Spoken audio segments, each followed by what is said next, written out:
It's time to fire it up. Why you gotta make me feel inferior? Because I'm on the grill, B. From the chow. Food for action. To the gear. It's 122,000 BTUs of charred boiling power. To the drinks. Drink some beers. These guys have you covered. We're just kicking back out here, just having a barbecue. This is the Grilling Guy. Good morning. Welcome. You listen to Grilling Guys on the Grilling Guys Talk Network. Woo! Middle of July. It's been a little hot where I am, and if you're listening, probably you too. It is the summer in Michigan for us, and this is a beautiful time of year. Not even putting a cover on the pool now because it gets too hot during the day and it cools off at night, and that's kind of a good thing. But I'm Jop. He's Barbecue Bob. What's cooking, baby? Hey, buddy. Welcome to the show. Thanks for joining the smokiest show on the airwaves, 15 years running, with our illustrious producer, Mr. Conrad. Hey, buddy. Dave Conrad, the legend from the country radio world. We're what retirement does to a radio guy. Conrad, wasn't that country station you worked for? You were there a long time. The Wasp, yeah. Aren't they? Weren't they like the most powerful transmitter in the country? Yeah. 235,000 or 65,000 watts? Yeah, 320, but 320. That station's been wasted by the folks at iHeart, and a lot of people don't listen anymore, and it's just the way it goes. You know? Yeah, I remember truckers telling me they picked that station up out in Iowa. Yeah? The other side of Lake Michigan. That's crazy. That's some FM signal right there, baby. Yeah, hey, we do have a smoky show for you. We're gonna talk about summer party food. Me and Mr. Jop and Conrad will keep. He's got all these buttons and dials and all these things. Well, he'll just talk about what his wife's cooked in the last few weeks. That's all. Yeah. No, but he makes us actually sound a little better. Right. If it's possible. Because when you drop a naughty word, he has to cut it out. Right. There is a job delay. Yes. There is. So check out thegrillandguys.com. And it's a wonderful site. It's actually a quite old site. We need to build a new one. But if you check out those sponsors on the right, if you buy enough things from them, maybe we can get a newer site. Yeah. The latest one is Hunter's Blend Coffee. And I've been talking back and forth with Mike. If you've not checked out the Hunter's Blend link on our site, that is a cool coffee company. And Jop, I've noticed there's a trend in coffee around America, at least, where these smaller companies are popping up and they're buying from the farmers in Central America and not always just the big brokers. So it's kind of cool because a lot of those smaller countries in South America and Central America, the people doing all the work make nothing. And there's some big company that came in and bought up all the land eons ago or whatever. So there's these little farms starting up, and they're starting to sell coffee to people like Mike. And you get a better grade of coffee, but I guess social warrior, social justice, whatever you want to call it, it's kind of nice to see the little guys, David and Goliath thing winning a little bit. Anyway, I'll get off the soapbox. Did a bunch of wings. It's the soapiest show on the radio. Did a bunch of wings for Jop had an event this weekend, and what was it, 600 wings? Yeah, Bob did some contract cooking for me. I double booked myself and backed into a spot where it's like, oh man, I got a lot of food to cook, and he had the big trailer smoker out at his place, so we lit that up rather than driving it over to mine, and he helped me out a ton. But yes, so this is something that I think is worth talking about because there's a couple of really cool aspects of this. One is Bob cooked the wings, and he got them done a few hours before we needed to serve them. Yep, put them in a Cambro, kept them warm. Right, yep, just a hotel pan. Delivered them to your door. Right, yep, all of that. But they were hot, but not like super hot. Conrad, I didn't even get a hug for that. Well, yeah. Well, his wife gave me a hug. That was better. Well, yeah. Benji hugged him a couple times, though. But anyway, no, I'm kidding. It's all good. It was wonderful. I mean, he hooked me up.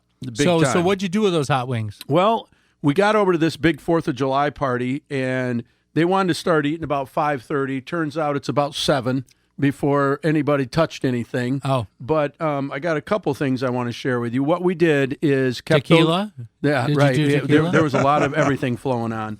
But we kept those in that hot box, and I put a Thermapen in them, and they were about 140 when I pulled them out, which is really safe zone, no worries at all. Well, you're on the cusp. Right. But what we did what we did is put them on a big platter on parchment paper.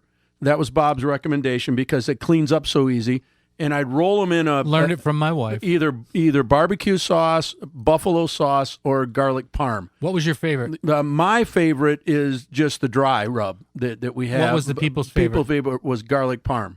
Oh, Yeah. well, that makes and buffalo sense. was third, and barbecue was second. And we just trying to, no official. Yeah, barbecue chicken is old. It's over. I mean, we did that for 50, 80 years. and Right. It's like that doesn't thrill me anymore either. So put them on this big pan. Left the oven. There's a double oven where I was. They left the oven on broil all evening, and just pop them in there for 4 or 5 minutes. It tackies up that sauce as well as gets them reheated again. And then the game changer. And that's nice because you can simply slide it out and take a look at it. Right. You don't have to time necessarily. Right. Yep. So, and then but the game changer in the whole thing is I bought these electric heating mats. They're silicone, and I didn't have to have the chafing rack, the chafing dishes. Yeah, things we call chafing pans, and they come with a rack, and it's a bunch of stainless equipment. And, of course, we have all these big stainless pans that we bring food around in and stuff. And it's a lot of clanking, a lot of washing. Well, there's a lot of cleaning afterwards, too. But if you don't have to have that rack and then get a double pan, filling one with water, and those cans of Sterno, those are not cheap anymore, brother. Let me tell you. You're right. Yep. I think they're $6 a can Yeah, now. right. Yep, for the 4-hour ones they are. Yeah. So this is a wonderful solution. So you set up your silicon mats at this illustrious party. You just plug them in, and there's 5 temperature settings from like 95 up to like 225, and you just keep punching the button, and the digital readout tells you what they are. And we plugged them in. They don't draw a lot of juice because I had 5 of them on one circuit. Last year when we did this, we had some crock pots, and we kept blowing that circuit. Yeah. So they don't draw much juice, and everything was hot, steaming. You just put the fresh ones in there, and it was wonderful. So you said the Parmesan garlic was the bet, right. the favorite. That was the favorite by far. And what brand of... it was a Sweet Baby Ray's. And really? It's just a golden sauce, and it's got... I can't believe you said that on this show. Well, but I'm just saying, I don't make my own. I dared him, and he did it. Right. I don't make my own. I don't lie to people much. I mean, I buy it. That was a lie in and of itself. Right. Wow. But anyway. So that's cool. Yeah. That's very, very cool. Make sure, we were talking about the website, make sure you go to that site and click on the right-hand side. You'll see all our sponsors. Visit those people, see what they have. There's always sales going on for Thermopens. For now, you've got Hunter's Blend Coffee. The top right, you'll see a headset. You can sign up for the podcast. If you have an Apple phone, like all of us geezers do, you just go to the Apple Podcast app and punch in the search, The Grillin' Guys. You'll see our illustrious patented logo pop up. It's copyrighted. It's a wonderful thing. And when you see that beautiful logo, click on it and then follow, and we'll send this show to you absolutely free every week. It's such a deal. It is. Coming up next, grilled salad. Really? You can do it, and you should do it. It's awesome. You're listening to Grillin' Guys. Stick with us. We'll be back. And now, back to the Grillin' Guys show. With the Grillin' Guys coming at you like a pit bull. We smoke butt, and it's a mittful. Shooting sauce on ribs is what men do. We like meat and no tofu. With me and Chop, it never gets dull. A grill so big, it's like a ship's hull. Grillin' Guys, I'll tell no lies. Do some great things to chicken thighs. When we're at the grill, smoking up a rack, a little taste is just like crack. We're backyard masters, barbecue blasters. Nobody grills a T-bone faster. So when you see the Grillin' Guys rig, hit the brakes, it's gonna be big. So check us out and have no doubt, the Grillin' Guys will make the crowd shout. Stick around and put down the rake. Fire up the grill, there's no need to bake. You bring the party, we'll bring the smoke. You're gonna eat so much you might choke. So here's how it goes, and everyone knows. You gotta listen to the Grillin' Guys show. That's it.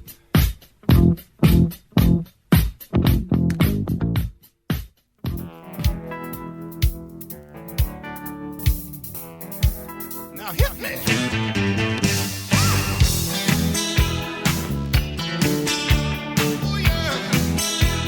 The Grillin' Guys. Hi, this is Andy Havmeyer, operating owner of Hall Street Bakery, where we're more than just pastries. Join us for happy hour Monday through Saturday from 4 to 7, with 30% off brick oven pizzas and $1 off beer and wine. Enjoy your meal and drinks on our large outdoor patio, or even take your pizzas to go. Happy hour deals also available at our sister location, Wealthy Street Bakery, which is on the corner of Wealthy and Union. Check out our menus online at wealthystreetbakery.com and also at hallstreetbakery.com. 30-point buck. Well, he was 8 foot tall, weighed 12,000 pounds. With every step, there was a shaking on the ground. The Grillin' Guys. Welcome back. You listen to Grillin' Guys on the Grillin' Guys Talk Network. We were talking wings on the previous segment. Bob also made some unbelievably good brisket. Really? That stuff disappeared. Wow, that's a first. That stuff disappeared like instantly. Thank you. I was putting it out there, and Well, here's the deal. It's not cheap anymore. No, it's not. Brisket used to be a steal. Right. I remember getting it for $2.79 back. Rob and I were doing it. Right. And now, if you get a deal for $5 or $6, you're lucky. But Right. it's $8 for Prime. Right. So I had a funny little thing to talking about the show and all this stuff. So I'm out on a sales call. I'm back in the heating cooling world, right? And I'm bidding this big job, and I'm talking to this guy, and I notice he's got an egg on his deck. And we started talking barbecue, and I said, "Show me that thing." And he showed me his egg. It was actually one he got at Costco. It was really nice. And so I said, "Well, it's funny because I'm into barbecue." He said, "You sound like it." I said, "Yeah, I do a radio show called The Grillin' Guys." And he hit me on the shoulder and did that thing where he stands back and he goes, "No way. Yeah. No way. That's you." I said, "Well, I'm half of it." Yeah, or right. a quarter. the pretty half. And anyway, so it's fun running into people who love the show. And I told him about the podcast. Right. And he didn't have it on his phone, so I put it on his phone. There you go. So the brisket was wonderful as usual. If you get an opportunity to make a brisket and you got challenges, email Barbecue Bob. He's got some great tips for that. He's forgot more about brisket than I know.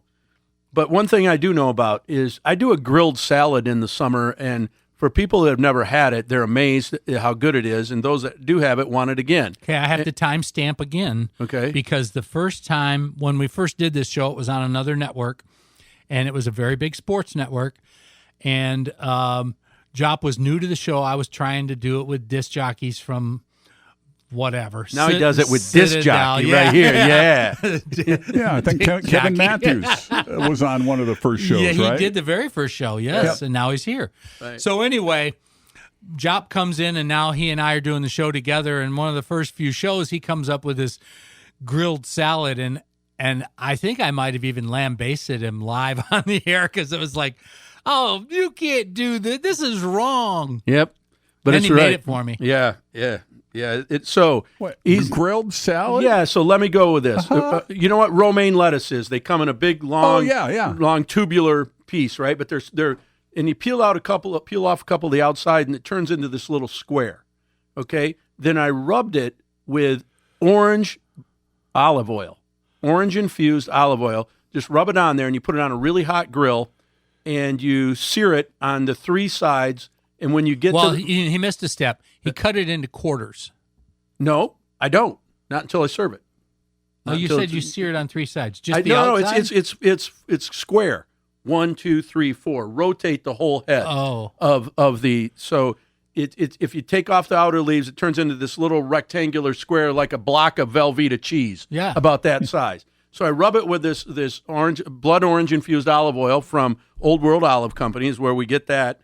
And then I grill it really hot for about a minute on the three sides. And when I get to the fourth side, I put blue cheese, crumbled blue cheese, and candied pecans on top of it and close the lid on my grill and shut the grill off. And what it does is it'll melt that blue cheese onto that with those candied nuts in there.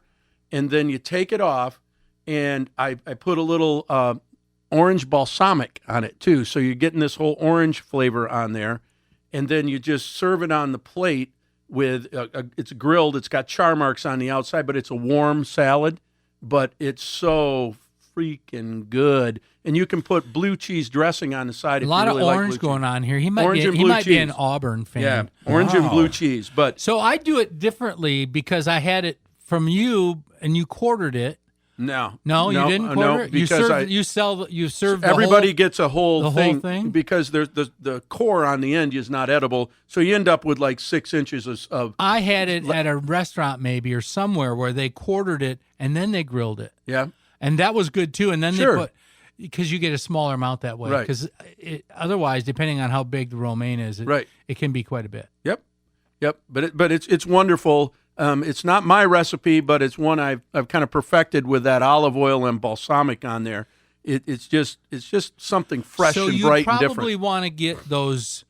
When I see romaine, I see the packages of the smaller ones. Yeah, there are. Yep, those would work like baby romaine or something. Like that. That would be the perfect size. Sure. To do Yeah. it. Yep, Okay. for a person. Yeah. All right.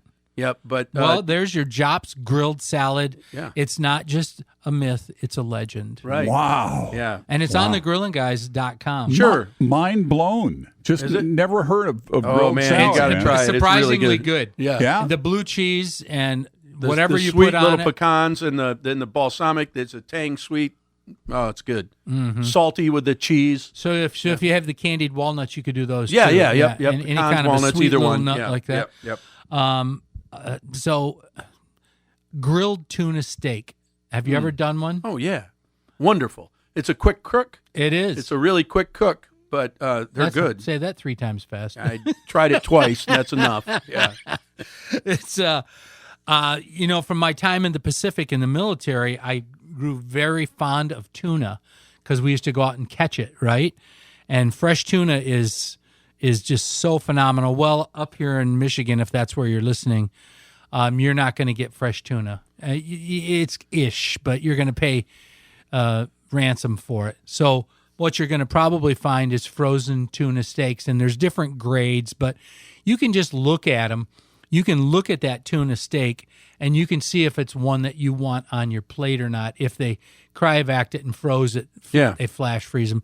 But there's plenty of places. Sobey has some nice ones for sure. He gets them from Scott at Superior Seafoods, I believe.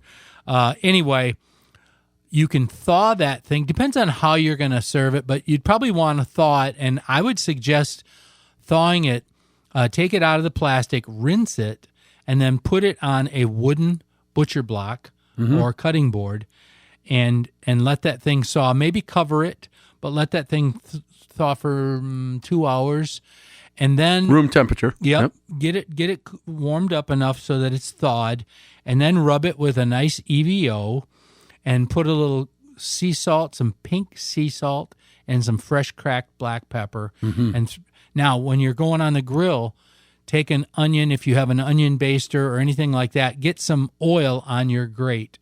And I have this thing you put a half onion on, you dip it in oil, and you rub your grates with it. Anything like that. You can actually use wax paper, paper towel, because you like don't want it to stick. Is what a silicone basting brush will work. Right. Brush will work. Yep. But you get some oil on those grates. You put that steak on there, and I like them rare. Oh yeah. So it's almost like a sushi grade or sashimi grade. But and then that is just a fantastic piece to put on the grill and this time of year. The top on that will turn gray, and the more you cook it, the deeper that gray goes. Yeah. So just watch it. I mean, you might maybe want 1/8 of an inch on each side of that gray. Depending on the temperature of your grill, right, you're going to time it because you're going to want that thing nice and red in the middle. Yep. And then shave it. So very cut good. It on a diagonal and lay it out on a platter. Your guest will go cuckoo. For a little Worcestershire or soy sauce on that is amazing. Yeah, soy. It is not Worcestershire. And some wasabi if you got it. Coming up next, we talked about grilled salad. How about some grilled cabbage, man? This is it's all over the garden. It's getting weird up in here. You're listening to Grilling Guys. Stick with us. We'll be back. Fenn Valley Vineyards, located on the shores of Lake Michigan in Fennville, Michigan, 45 minutes south of Grand Rapids. It's one of the most beautiful, most picturesque vineyards in North America. This family's been making wine for over 40 years. You have to bring your friends and family to the tasting room and experience pure Michigan wine. Fenn Valley Vineyards. Hey, this is Job from the Grilling Guys, and I want to talk to you about my favorite butcher shop. It's Sobey Meats on the northwest side of Grand Rapids on Remembrance Road. This is a custom butcher. They'll cut any piece of meat that you want, any size, any way that you can dream of to make sure that your grilling experience is perfect. Sobey Meats smokes all their own meats. They've got kielbasa's and over 40 different flavors of brats. You got to try Sobey Meats on Remembrance Road. Tell them the Grilling Guys sent you. And now, back to the Grillin' Guys show. With the Grillin' Guys coming at you like a pit bull. We smoke butt, and it's a mittful. Shooting sauce on ribs is what men do. We like meat and no tofu. With me and Chop, it never gets dull. A grill's so big, it's like a ship's hull. Grilling guys, tell no lies, and do some great things to chicken thighs. When we're at the grill, smoking up a rack, a little taste is just like crack. We're back. Welcome back. You listen to Grilling Guys on the Grilling Guys Talk Network. It's the Grilling Vegetable Guys today. We've been talking a little bit about salads. And, Bob, what's the next item on the grill? It's kooky, isn't it? Yeah. I'm trying to get healthy, and I'm studying all these vegetables, and there's like 5 vegetables that fight cancer. Yep. And it's like cabbage, Brussels sprouts, broccoli, cauliflower, and one other one. Spinach. Okay. So cabbage. Cabbage. You did that better than I did. Cabbage is some people just don't like cabbage. Oh, I do. I do too. And if you like sauerkraut, you're eating cabbage, right? Right. So or coleslaw. This is easy.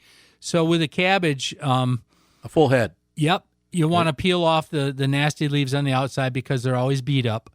And then you cut it into wedges, and the size of the wedge is based upon how big the head was and, of course, how big you want your servings to be. Right. So then you take those wedges and you make up this slurry, and I'm going to use some apple cider vinegar, some really nice I'm going to use a whole seed Dijon, and then salt and pepper.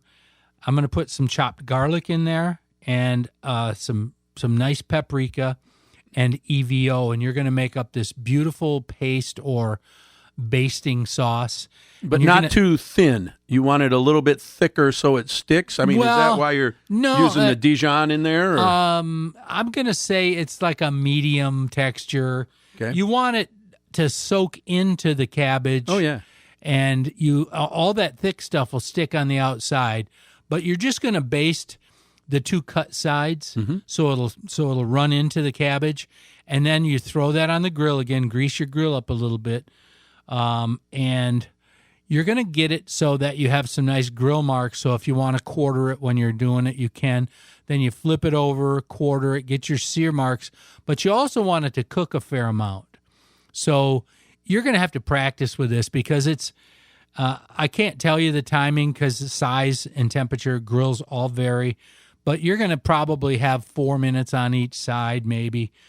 So are there 3 sides, the 2 cut sides and the bottom, or are you talking about? You're just going to grill the 2 cut sides. Right, okay. I mean, yeah, you might want to do the back side, but what you don't want the thing to do is start to cook so thoroughly that it unravels and it starts falling apart on you. And you put that thing on a little plate and you put some crumpled blue cheese on it. And it's a beautiful work of art. Sure. And again, you're feeding something so healthy. Cabbage is so good for you. And people that say they don't like cabbage might eat it. Right. Because this is a fantastic way to do it. It's just a cabbage carrying a really good sauce and some cheese. Yeah. Right? Yeah. Exactly. It's exactly what you do. And then you might serve that with some seafood skewers too. Well, that's why I invited you today. Yeah. Right. Are we having seafood later? Oh, you want me to talk about seafood skewers? And I don't want you to go into the prawns are gritty part. No. It's not prawns. It's scallops. Scallops. But I'll stay away from that. But I love scallops. I do love too. Scallops. They need to be cleaned properly. That's all. I'll stop there. He's going to do it anyway. No, I'll stop there. Sure. But anyway. And Sobey has those too. Yeah. Well, yeah. But seafood skewers are one of the easiest things you can do on the grill. I love a skewer. Food with a handle that comes off the grill is good stuff. Yep. But seafood to a lot of people is a lot of different things. You've got ocean fish, then you've got the crustaceans, and that's where the crustaceans is generally where I go with scallops and prawns and shrimp and just putting those on a skewer, dusting them with a variety of seasonings. So would conch be a crustacean? If you could get chunks of it, yeah. Oh, conch stew? Yeah, right, yeah. Love me some conch. Right. But, I guess where I'm going is that even just plain whole butter on those is fabulous. Yes. But if you've got our buddy T. Gid has a new Cajun sauce out, or not sauce, but dry seasoning. Putting a little of that on there, and it's not hot; it's just full of flavor. Sobe has that, and Garrett's has it. Right. So, but any flavor profile, extra Cajun, it's right? called. Yep. Any flavor profile that you like. I don't particularly care for barbecue with sugar so much. It blackens a little bit when you get too much sugar. If it's shrimp, I do like some sweet and sour or some teriyaki. Yeah, and that's a sauce more than a dry seasoning. Yeah. Yep. But what I would tell you is that this one is easy to grill because you can, if you got scallops on there, they turn opaque, and if you've got shrimp on there, they usually turn a light color of pink, and they're done. And it doesn't take minutes; it takes a couple minutes. For seasoning for those, I love salt and pepper and thyme, and then I'm going to squeeze a bunch of limes over them while they're still on the grate because. I don't know. To me, lime and shrimp is just fantastic. Yep, it is. But super simple to do. So you could do scallops, shrimp. What else? Any kind of Maybe chunks of crab. You could do chunks of crab. You could also do like shark. If you buy a steak, where I'm going is it's a little bit denser, more dense. Is that word denser? Is that right? That's about me. I'm denser, but. A heartier piece of fish Isn't steak. that one of the reindeer? Oh, sure. That'll hold together is where I'm going. Is you don't want flaky fish. Right. You want something that's steaky and it's that's going to why hold the together. crab can be a little tough. So I'm going to also say that I might want to throw some slices of yellow squash and zucchini on there just to doll it up. And if you got some people that know how to eat, I'm going to do some mushrooms. Yep. Now, my only caution there is that the seafood is going to get done quicker than the vegetables. The vegetables cook quick, but seafood cooks really quick. You might do your skewers separate and put them on a minute or two before you put on the seafood, but you can put them together. Raw vegetables are wonderful, and it's just they're not going to get cooked soft, but they'll get warmed up. That's why I like the yellow squash and zucchini because you can make your slices thin. Yeah. And you put them in between your chunks of protein. Yeah. It kind of, too. separates the classes. Yep. It makes it look really like you always say you eat with your eyes first. Right. There's the classic example. Seafood skewers. If you don't use skewers, you're missing out on a lot of great foods. But this is one you should definitely play with. Yep. Especially if you like scallops. Yeah, and it's cool.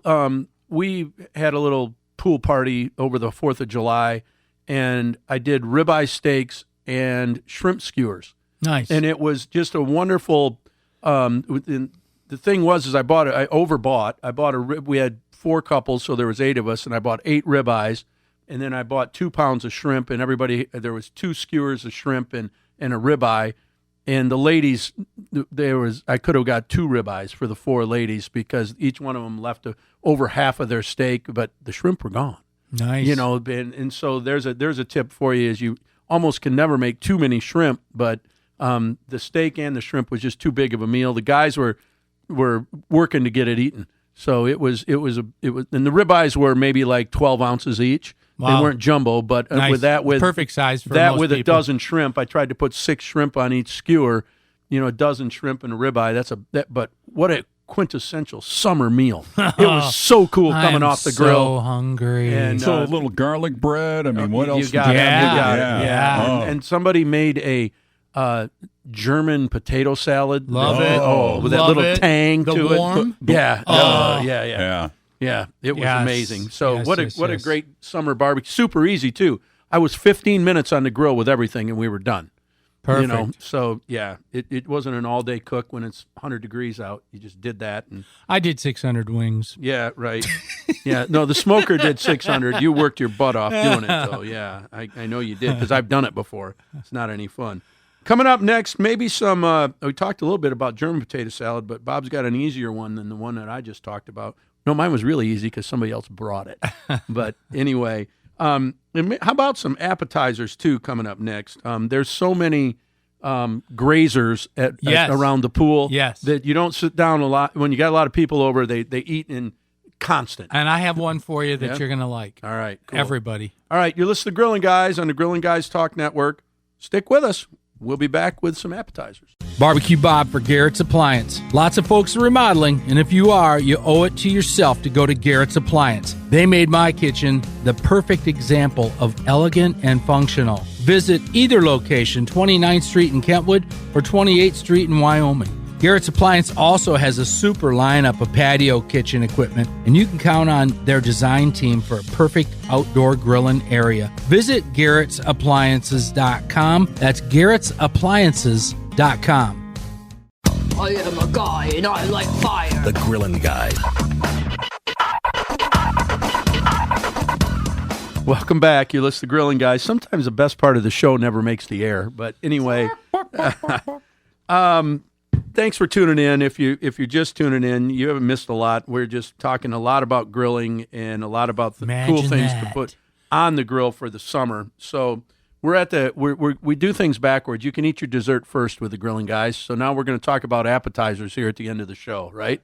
So take it away, Bob. You got a couple ideas for us. Yeah, there are a lot of dessert rules in my house, and they're all by my wife, not by me. I'm not a dessert person. Me either. It's funny. I have the same situation.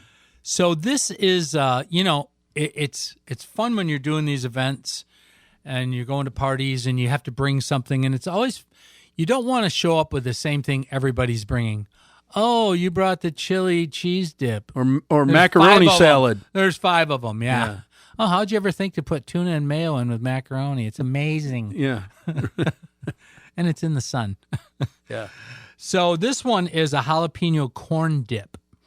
And I'm finding more and more cool corn things around ever since I got hooked on cornholio. Just kidding.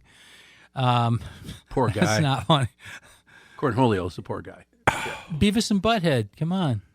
References, man. Yes, You just go right over your head. Right. So this one is a jalapeno corn dip, and let's see what you think of it.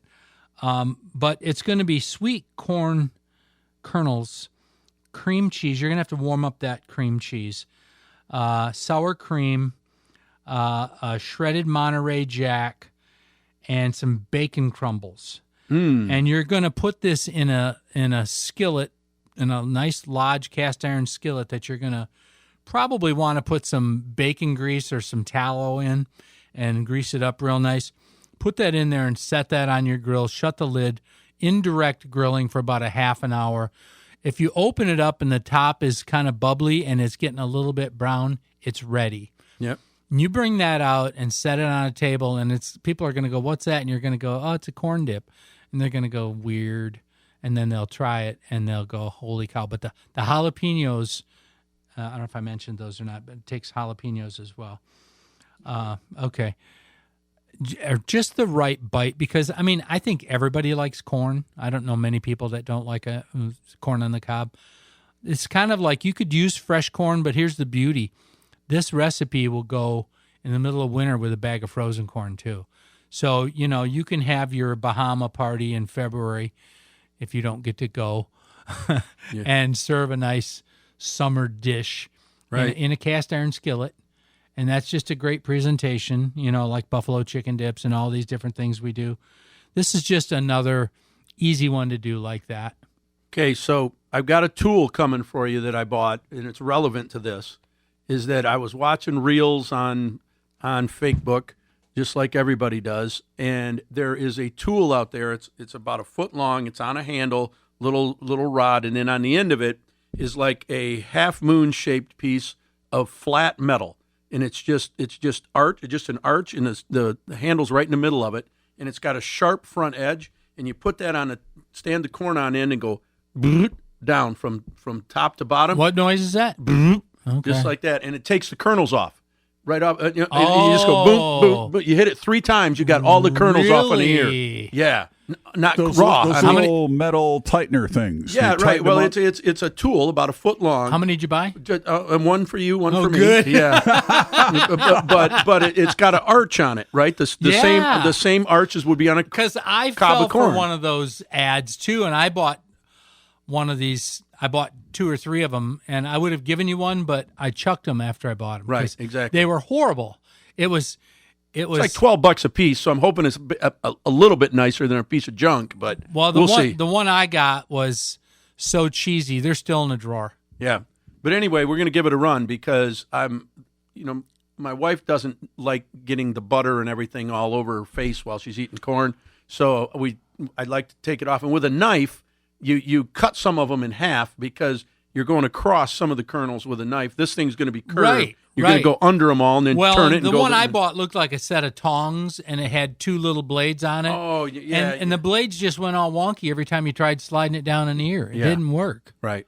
Yep. So we're going to see if this works. But nice. The video looked really good. Yeah. So, but anyway, yeah. So there's a little tool. I mean, it's corn season is. We're a little early for Michigan, but you can get it. It's in from all the other states that are from the south of us. Florida. That grow Florida it. corn. Yep. Hey, and boy, let's shout out to all these people around the country, Texas and all over Chicago. There is flooding everywhere. I know. Everywhere. And my wife, not to get conspiracy theory, but she thinks that the cloud seeding has a ton to do with it. Oh, come on. Well, I don't know why they let people spray stuff in the atmosphere. Well, Congress has introduced a bill to make it federally illegal to seed clouds. Because some of the things so it's real. I mean, somebody's doing it. I don't know who or why. But U.S. Air Force. Yeah. So I'm ashamed to say. But they're putting aluminum and barium in it. And that you don't want that in your groundwater. Right. I'm not sure I want it in my pool. Why is that? Okay, now we're bouncing all over, but okay, we needed rain. We get a little bit of a heavy rain. Within 5 hours, my pool is milky white. It was crystal clear before it rained, and when it rained, it turned milky white. And like in a couple hours after the rain, I was like, "What in the world?" I had to go to happened? Home Depot last year and get one of these bottles of, I think it's called like 15-minute cleanup or something. It goes on your hose. You spray it on your house, and you literally just rinse it off after 15 minutes. It might be 30-minute cleanup. It's something like that, but it worked like a mad. And I had to do that last year because my brand new white tongue and groove on the back of the house was all black. I've never seen that before. And that has to be atmospheric. We don't have a lot of manufacturing by me. It's not like I'm in Gary, Indiana. Right. And they don't have any factories anymore anyway. But I do believe a lot of this stuff in the clouds that they're spraying, I don't like it at all. I think it's a bad idea. But that 15-minute cleanup took it off. Yeah. And I just assumed that it was atmospheric. And anyway. Well, yeah. I don't know. I don't think it's I'm not a conspiracy theorist, but my point is that pool, I just noticed I had it clean. You know, when you get it clean like you want it, it's like, oh, awesome. It looks great. It rains.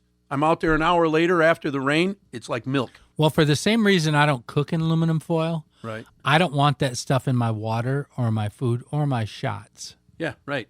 Yep, exactly. So anyway, easy potato salad. A couple of years ago, I had to do a bunch of salad, and I got Chef Schultz to give me a few pointers.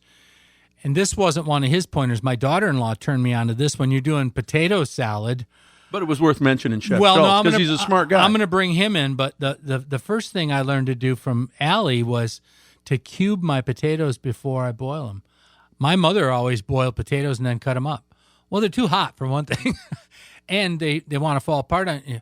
But if you just make your sizes that you want while the potato's raw, boil them that way, much easier. Then I put that in the fridge. I got to imagine they cook a lot quicker, too. I don't know, but it's much easier to tell if all potatoes are different sizes. So you get them all done uniformly. So right. To your point there. So then I'm going to cool those off, and then in that same water or in fresh water, bring to a rolling boil, and then put your eggs in there, and then boil your eggs for 14 minutes. But your water has to be rolling boil, because then they peel easy. Right. So put a little salt in there too. That helps with the peel. So did about 5 eggs, a whole 5-pound bag of yellow potatoes. And then I chop up, while that stuff's now cooling off in the fridge, I'll peel my eggs while they're warm, put them in the fridge, and then I'm going to make up the sauce. And what I did for this sauce, first of all, I only used Duke's mayonnaise. Yep, love me some Duke's. After Hellman's gave me the pooch.